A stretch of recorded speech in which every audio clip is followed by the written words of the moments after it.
আলিফ, এই আলিফটাকে হারফে মাদ্দা বলে। হারফে মাদ্দা তিনটি: আলিফ মাদ্দা, ওয়াও মাদ্দা, ইয়া মাদ্দা।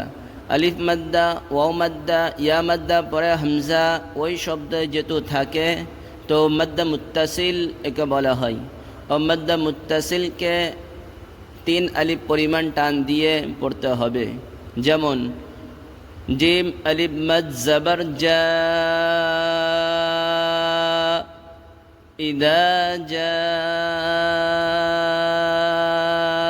হামজা জবর আ, হামজা জবর আ।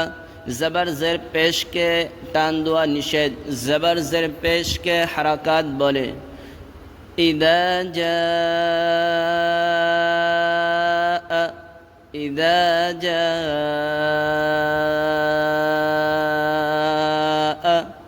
ইদা জা।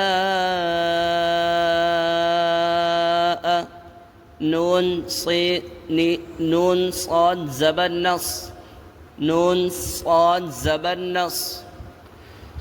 এই চিহ্নটাকে সুকুন বলে।